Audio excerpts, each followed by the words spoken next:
Hello and welcome to the Youth Forum podcast, a show designed to give youth a voice and to give an opportunity for people to share their views on important social issues.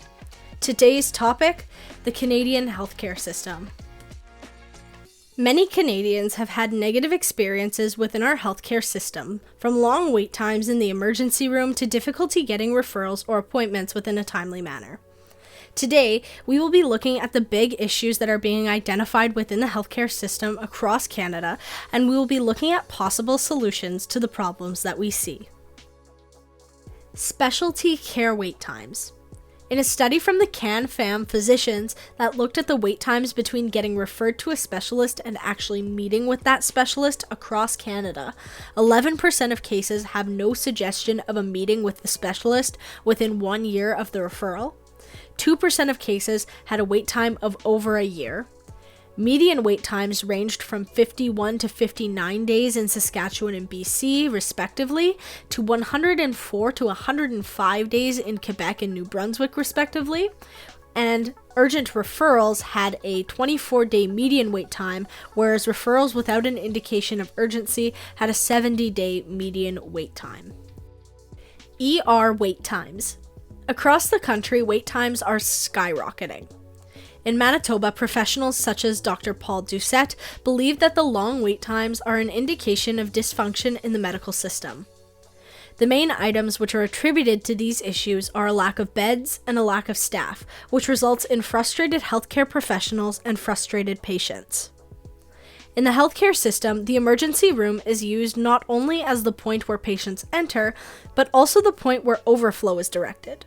Therefore, problems with ER wait times are an indication of problems elsewhere within the facility. As of writing and recording this episode, it is seen that wait times are on average 6 hours in Winnipeg, Manitoba, which is a little shorter than they have been, but is still a long time to wait, especially for emergency healthcare. Ontario wait times, on the other hand, are far longer. Between September 2021 and September 2022, wait times in Ontario ERs have jumped from 16.5 hours to 21.3 hours for those who have to be admitted. These times are far shorter when the patient does not need to be admitted, spending an average of 3.1 hours in the emergency room. It is often recommended that patients call an ambulance if they need to get into the hospital very quickly, but even ambulance offload times have increased, meaning that patients wait about 90 minutes before getting into the hospital.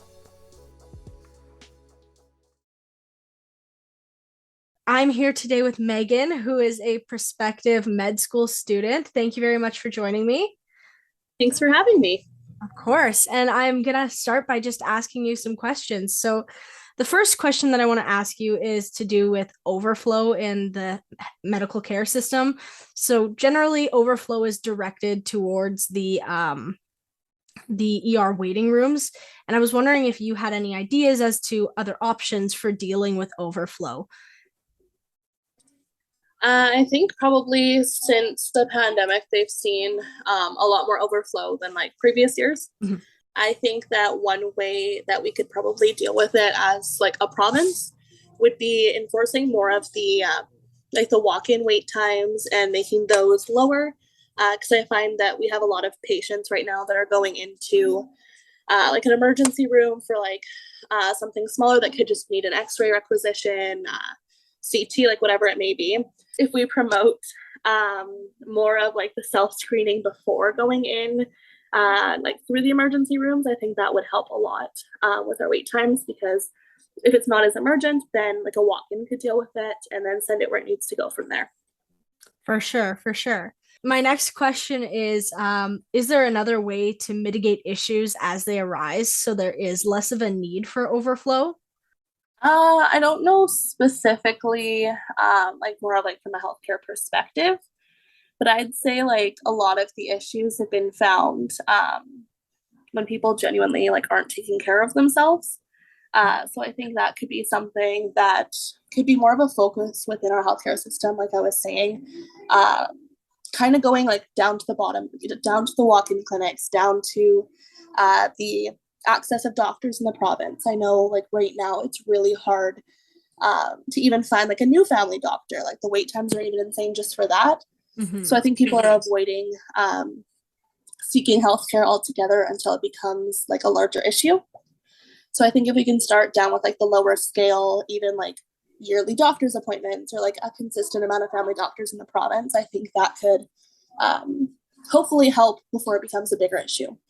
Mm-hmm. Do you think that like programming that could be done through the province as well, that's not necessarily related to doctor's appointments, could be implemented to help with that? Yeah, I think resources just in general, um, making people more aware of like healthcare issues and then like things out of the hospital, like you were saying. Mm-hmm. Uh, so I know like people accessing healthcare are just kind of maybe they're not as knowledgeable as to how to fix something themselves or where to go from there. So I think definitely different resources, maybe through shared health or even different programming in schools and like retirement homes could help to know like who to seek help from.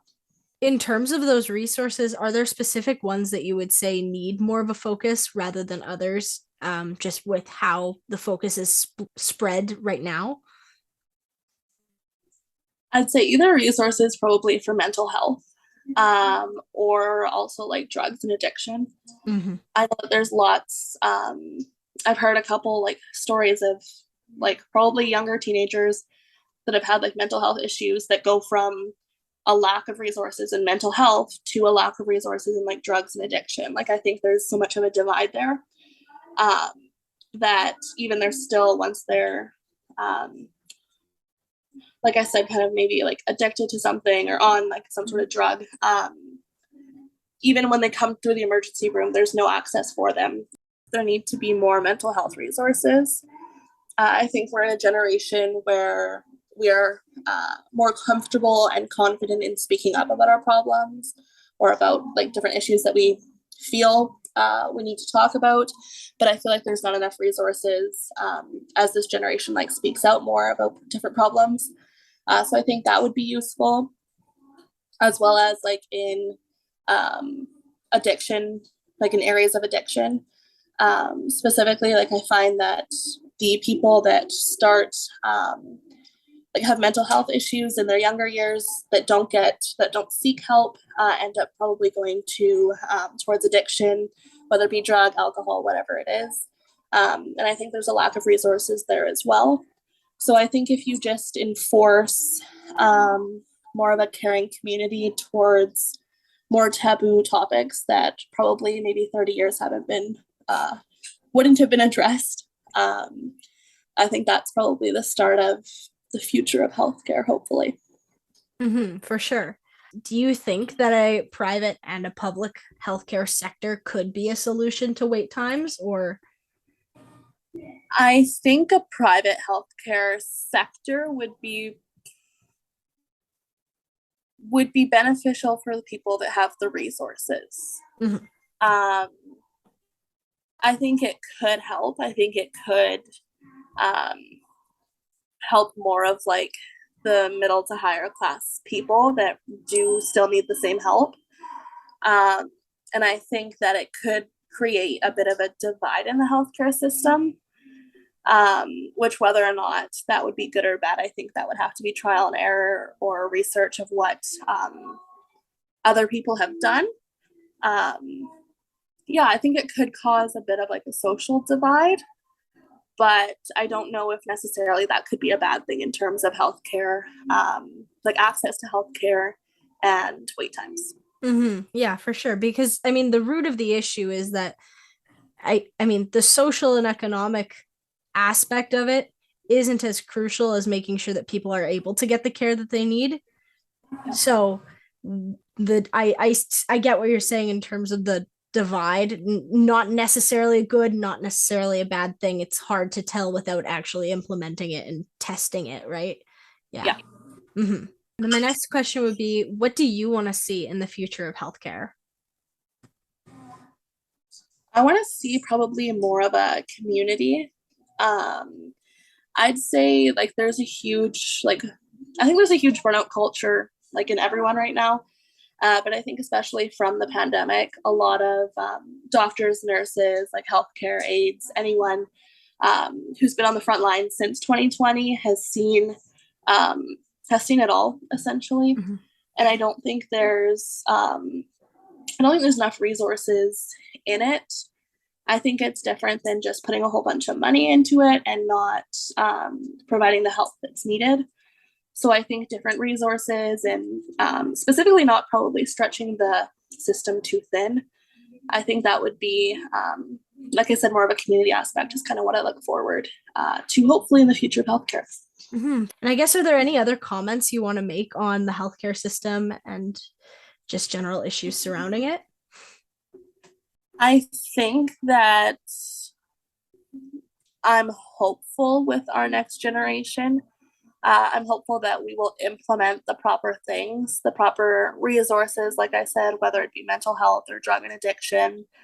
I think that the programming that has been neglected, hopefully we will start seeing it be implemented going forward. And yeah, I also hope, like I was saying, for more of a community and a more of a welcoming environment in healthcare so that people feel that they should seek it when they need it. And hopefully we'll just become more of an educated province, an educated healthcare system to hopefully become stronger together. Amazing. Thank you so much for your time and for speaking with me today. I really appreciate it. Of course. Thank you.